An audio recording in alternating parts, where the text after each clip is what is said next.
அனைவருக்கும் வணக்கம். தேர்தல் களம் இப்போ நெருப்பு மாதிரி தகதகன்னு எரிய ஆரம்பிச்சிருக்கு.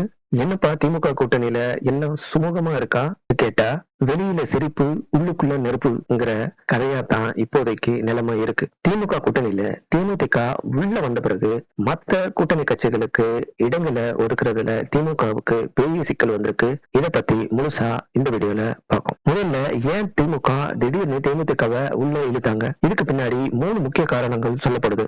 எதிரியை வீழ்த்தது. மாற்று அணியில் இருக்கக்கூடிய ஒரு கட்சியை தன் பக்கம் இழுப்பதன் மூலம் அந்த அணி பலவீனமா இருக்கும்னு மக்கள் மத்தியில ஒரு எண்ணத்தை உருவாக்கலாம்னு இந்த திட்டத்தை திமுக தீட்டினாங்க. இரண்டாவதா, மொழி சிறுபான்மையினர் வாக்குகளை அழுறதுக்கான ஒரு யுக்தியாவும் இத அவங்க கையாண்டாங்க. தமிழ்நாட்டின் பல பகுதிகளில் வசிக்கக்கூடிய மொழி சிறுபான்மையினரின் வாக்குகளை ஒருங்கிணைக்க தேமுதிகவோட வருகை உதவும்னு திமுக கணக்கு போடுது. மூணாவதா, மாற்று ஏற்பாடா காங்கிரஸ் கொடுத்த நெருக்கடிக்கு ஒரு பதிலடியாகவும் இத பாக்குறாங்க. ஒருவேளை காங்கிரஸ் கூட்டணியை விட்டு வெளியேறிச்சுன்னா ஒரு பெரிய கட்சியை துணைக்கு வச்சுக்கிறது நல்லதுன்னு திமுக நினைச்சிருக்காங்க. இந்த 3 காரணங்கள் தான் தேமுதிக டிஎம்கேக்குள்ள வரத்துக்கு முக்கியமா இருந்துச்சு. ஆனா இவங்க உள்ள வந்ததால இப்போ ஏற்கனவே கூட்டணியில இருக்கிற பல கட்சிகளுக்கு இது பெரிய தலைவலியா இருக்கு. முக்கியமா விடுதலை சிறுத்தைகள் கட்சிக்கு. திருமாவளவன் ரொம்ப நாளா திமுக கூட்டணியில இருக்காரு. அவங்களுக்கு ரொம்ப உறுதுணையாவும் ஆதரவாகவும் இருந்துட்டு இருக்காரு. கடந்த சட்டமன்ற தேர்தலில் திமுக கூட கூட்டணி வச்சு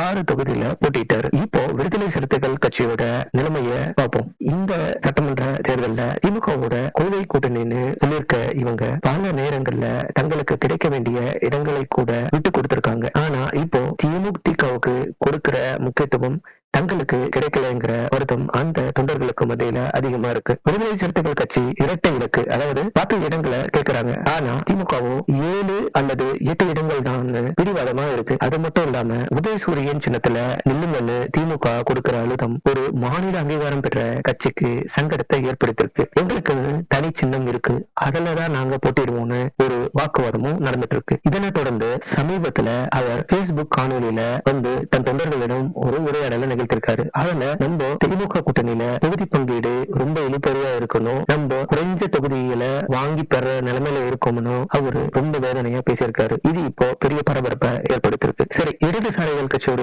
நிலைமை என்னன்னு பார்ப்போம். சென்னையில மார்க்சிஸ்ட் கம்யூனிஸ்ட் கட்சியோட அவசர செயற்குழு கூட்டம் நடக்கிறதா இருந்துச்சு. என்னைக்குன்னா 23 மார்ச், அதாவது வர திங்கட்கிழமை இது நடக்கிறதா இருந்துச்சு. கடந்த முறையை விட கூடுதல் இடங்கள் வேணும், இல்லைன்னா தனித்து போட்டியிடக்கூடும் இவங்க திமுகவை எச்சரிச்சிருக்காங்க. ஆனா திமுக தலைமை அவங்கள சமாதானம் செஞ்சிட்டோம்னு எதிர்பார்க்கப்படுது. இந்த முக்கியமான நேரத்துலதான் திங்கட்கிழமை நடக்கிறதா இருந்த மார்க்சிஸ்ட் கம்யூனிஸ்ட் கட்சியுடைய செயற்குழு கூட்டம் இன்னைக்கு மதியம் நடக்கிறதா அறிவிச்சிருக்காங்க. அடுத்து திமுக இருந்து முதல்ல வெளியேறின கட்சியா தமிழக வாழ்முறைமை கட்சி இருக்கு. இதனுடைய தலைவர் வேல்முருகன் நேற்று ஒரு அறிக்கையில நாங்க திமுக கூட்டணியிலிருந்து வெளியேறி தனித்து போட்டியிடணும்னு அறிவிச்சிட்டாரு. இதுக்கு என்ன காரணம்னா அவங்க ஒரு 10 அம்ச கோரிக்கைகள் முன் வச்சாங்க. நிலக்கரி சுரங்க விவகாரம், காவிரி நீர் உரிமை, தமிழர்களுக்கு 100% வேலையில் முன்னுரிமை, மதுவிலக்கு, இது போன்ற முக்கியமான 10 கோரிக்கைகள் அவங்க வச்சிருந்தாங்க. இதுலயும் ஒரு உடன்பாடு ஏற்படாததாலும் தனக்கு தொகுதிகள் மிக குறைவா கொடுக்கறாங்க அப்படின்றது அடிப்படையிலும் அவங்களுக்கு சரியான இடங்கள் ஒதுக்கப்படாததால் இப்போ தனியா நிக்க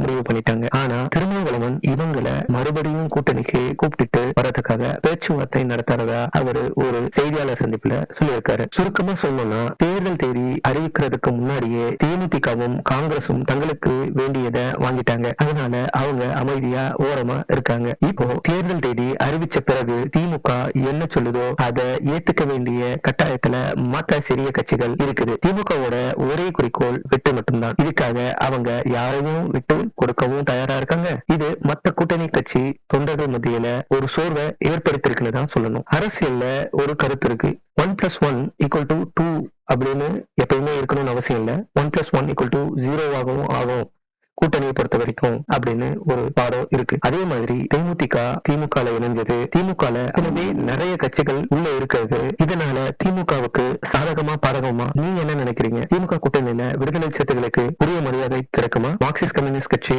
நீடிக்குமா, இல்ல தனித்து போட்டு போடுமா? உங்க கருத்தை கீழே கமெண்ட்ஸ்ல பதிவிடுங்க. இந்த வீடியோ பிடிச்சிருந்தா லைக் பண்ணுங்க, ஷேர் பண்ணுங்க. வாக்குப்பட்டி சேனலுக்கு சப்ஸ்கிரைப் பண்ணுங்க. நன்றி, வணக்கம்.